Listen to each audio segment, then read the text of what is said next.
Assalamualaikum warahmatullahi wabarakatuh. Shalom, Om Swastiastu, Namo Buddhaya, salam kebajikan, salam sejahtera untuk kita semua, dan selamat pagi.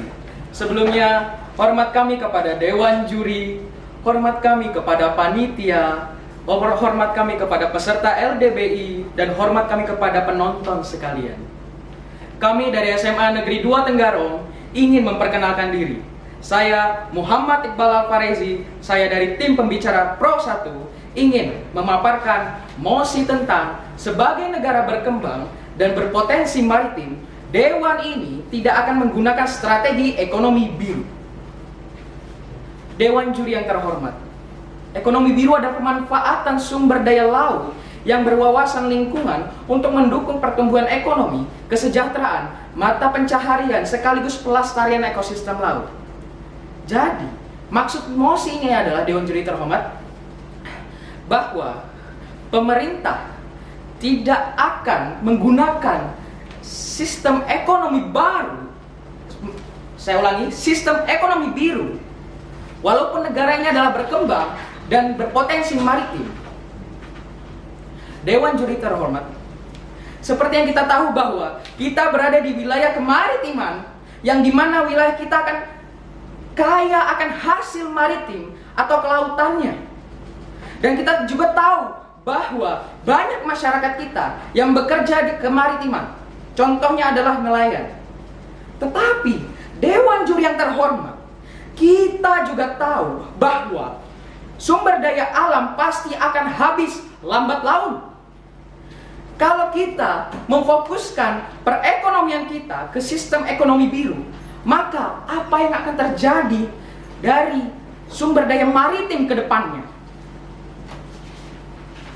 Dewan Juri yang terhormat, kami sangat setuju dengan mosi ini dikarenakan ada beberapa faktor.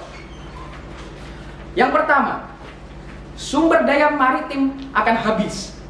Dewan Juri yang terhormat, seperti yang kita tahu bahwa dengan memfokuskan sistem perekonomian biru, berarti kita memfokuskan perekonomian kita ke arah maritim.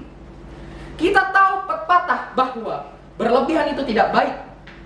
Maka kita tahu juga bahwa jika kita memfokuskan ke ekonomi maritim, maka suatu saat sumber daya alam maritim kita akan habis, bahkan rusak.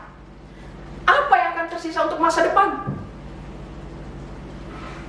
Seperti contoh, awalnya dia hanya seorang pemancing biasa atau seorang nelayan biasa. Tapi karena pemerintah fokus pada ekonomi maritim, maka dia akan menggunakan segala cara agar ia untung. Faktor kedua, ekosistem yang rusak. Dewan Juri yang terhormat, seperti yang saya paparkan pada contoh sebelumnya, para pekerja kemaritiman akan menghalalkan segala cara agar mereka untung. Bahkan cara-cara itu bisa menciptakan kerusakan ekosistem, seperti penggunaan pukat harimau atau bom yang bisa merusak terumbu karang dan habitat laut. Faktor ketiga, sumber daya manusia yang rendah. Dewan Juri yang terhormat, Indonesia berada dalam peringkat 50 di dunia tentang sumber daya manusia. Apabila kita memfokuskan perekonomian maritim dengan sumber daya manusia yang rendah, maka bukannya negara untung, tapi malah rugi.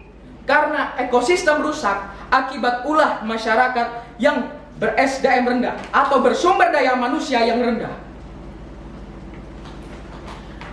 Dewan Juri yang terhormat,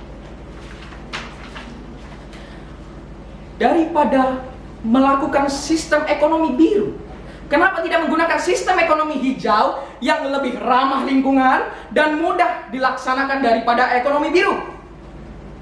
Dan proses recycle atau daur ulang ekonomi hijau lebih mudah dan lebih cepat daripada ekonomi maritim.